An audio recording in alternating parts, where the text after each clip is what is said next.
On the 4th of September 2018, a stretch limousine pulled up outside the home of 29-year-old bodybuilder Axel Steenberg. He'd hired the vehicle as a surprise for his wife Amy in celebration of her 30th birthday. It would transport him, her, and a dozen of their friends to a brewery outside town for a day of drinking and celebration, then bring them home again afterward.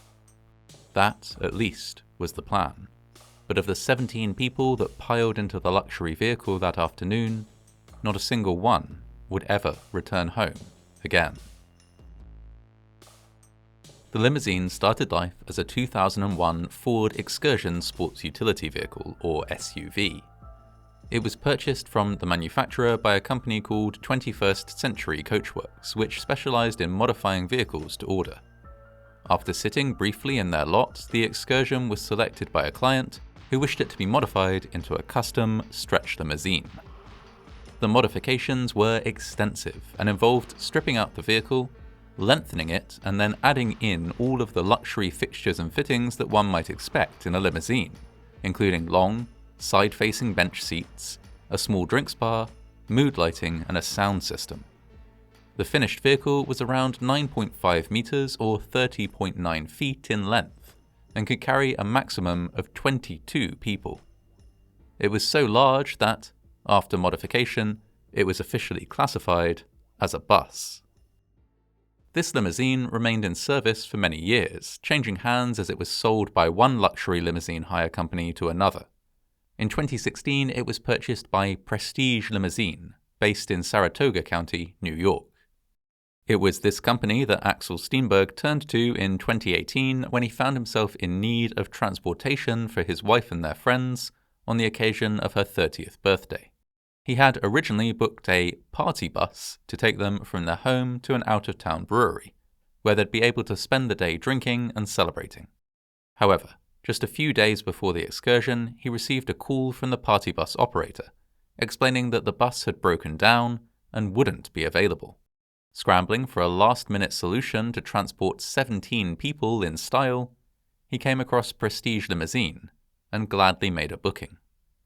He likely thought that the limousine would be an upgrade from a bus, but when the modified Ford Excursion turned up outside his home, this idea was quickly dispelled. The vehicle, which had been in use for nearly 2 decades now, was visibly worse for wear. Though gleaming on the outside, as soon as they entered, passengers discovered patched and sticky seats, floorboards that had rusty holes in them, and a deafeningly rattly engine that only got noisier as the fully laden vehicle pulled away. One passenger commented on the situation in a text message to a friend. "The limo sounds like it's going to explode," they wrote. "It's a junker, literally. The motor is making everyone deaf." Despite the less-than-ideal condition of their ride, the partygoers did their best to enjoy themselves. They were, after all, surrounded by friends and family, on the way to a unique and special celebration. A dilapidated limo was cause for comment, but not for any real alarm. At the wheel of the limo was 53-year-old Scott Limousine, an experienced driver who had worked for Prestige Limousine for a number of years. He was, however, unfamiliar with the brewery, and ended up taking a series of wrong turns. He soon resorted to using a navigation service on his phone, but despite this, ended up taking a circuitous route towards the planned destination. Instead of speeding along major highways, the limousine instead crawled towards the brewery along a series of rural, hilly routes in the Schoharie Valley. At one point, other drivers on the road noted the distinctive vehicle pulling over to the verge with its hazard warning lights flashing. Whatever the reason for this brief stop, however, the journey soon continued, with the vehicle climbing slowly and noisily to the peak of a hill on Route 30. At the top of the hill, the limousine paused. Another driver who passed it at this point noted that its reversing lights were on, but it was nonetheless edging forward down the hill. The witness also noted that the limo driver was pointing at something in the distance, as though indicating to his passengers a planned route. At some point in the minutes after this sighting, the limo continued on downhill. As it gathered speed, driver Scott Limousine realized that the brakes of the massive, fully loaded vehicle were not effective. He pumped them repeatedly, applying so much pressure that the brake pedal deformed the sole of his shoe. But despite this, the limousine kept gaining speed as it rolled downhill. Commercial drivers like Scott are trained in what to do in the event of a brake failure, including actions like shifting the car into a lower gear and attempting to use the parking brake when safe to do so. It is unknown whether Scott attempted either of these means of bringing the runaway vehicle to a stop, but if he did, they were ineffective.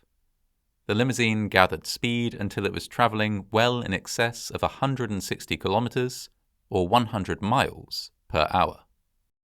At the bottom of the hill, Route 30 ended in a two-way junction. The limo rocketed towards the give way, narrowly missing a vehicle that was waiting to turn. Without slowing down, the limo blasted across both lanes of the road, across a grassy median, and into a car park attached to an Apple Barrel store and cafe on the other side. The runaway vehicle was finally slowed when it smashed into a parked SUV. The parked car was hit with such force that it skewed out of place, colliding fatally with two nearby bystanders. The limousine, the front half now completely crushed, rolled into a ditch and finally came to a stop. Bystanders rushed to the scene to attempt to help those inside. Police, firefighters, and paramedics were also very quickly on scene. It may have appeared at first that the crash was survivable, as the main passenger compartment was relatively undamaged compared to the front of the car. However, most of the seats in the passenger compartment were sideways facing, and thus did not have seatbelts. This meant that most passengers were thrown violently from their seats during the crash and sustained very serious injuries. Indeed, the crash scene, both because of the number of people involved and the speed of the crash, was so distressing that several of the rescue workers to arrive first on scene later required mental health support as a result. In total, the crash cost 20 people their lives. There were no survivors. Inside the limousine as passengers had been Axel Steenberg, 29, and his wife, Amy Steenberg, also 29. Axel's brother, Richard Steenberg, 34, was also on board, as well as Amy's three sisters, Alison King, 31, Mary Dyson, 33, and her husband Robert Dyson, 34, and Abigail Jackson, 34, and her husband Adam Jackson, also 34. Also on board were Amanda House, 26, and her boyfriend Patrick Cushing, 31, as well as Erin McGowan, 34, and her husband Shane McGowan, 30, Matthew Coons, 27, Savannah Bersesi, 24, Amanda Rivenberg, 29, Rachel Cavosi, 30, and Michael Yukai, 33. Also killed were the two bystanders in the car park of the Apple Barrel, Brian Howe, 46, and his father-in-law, James Schnurr, 70, as well as the limousine driver, 53-year-old Scott Lisinikia. In the aftermath of the crash, the National Transportation Safety Board began an investigation into the crash, but soon came into conflict with the New York State Police, whose investigation took priority as it was believed the accident might have been caused by criminal negligence. This meant that the NTSB investigation was delayed in a way that the NTSB itself considered to be unusual. Though the NTSB investigation was delayed, both investigations eventually identified similar issues. The limousine had been very poorly maintained. At the time of the crash, there were problems with the brakes, indicators, exit doors, and windscreen wipers. The brake issues in particular made the vehicle unfit for use.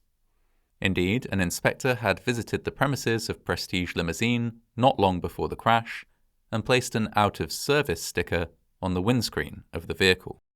This sticker was found crumpled on the floor of the limo after the crash. The company had knowingly continued to use a vehicle that was neither roadworthy nor legal. Indeed, the Ford Excursion had failed to pass multiple inspections over the years, as had other vehicles in Prestige Limousine's fleet. These repeated failures had never resulted in further action, and the condemned vehicles had always been returned to use after swift or partial repairs.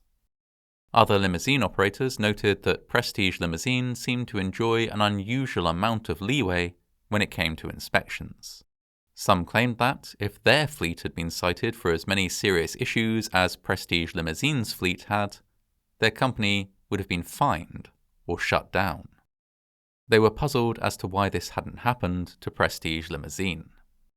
The owner of Prestige Limousine, Norman Hussein, was arrested and charged with negligent homicide. After lengthy court proceedings, he was sentenced to between 5 and 15 years in prison, a sentence that some of the families of the dead considered light, given just how deadly the crash had been. Journalists noted that Norman Hussein was an FBI informant, someone who had been paid by the government for many years to assist with important anti-terror operations, and who was therefore extremely well connected. They speculated as to whether these connections might have influenced the way in which the investigation proceeded, and, on a wider scale, the ease with which the owner had been able to routinely get the limousine back on the road despite multiple safety issues. As well as the legal action taken against Prestige Limousine and its owner, the safety of limousines in general was considered. The penalties for operating an unsafe limousine in the state of New York were increased, and guidance regarding the inspection and insurance of limousines was issued. Dozens of limousines were inspected and seized, and regulations of the industry as a whole tightened. As journalist Helene Olin wrote in the aftermath of the loss of 20 lives in a single crash, this didn't have to happen.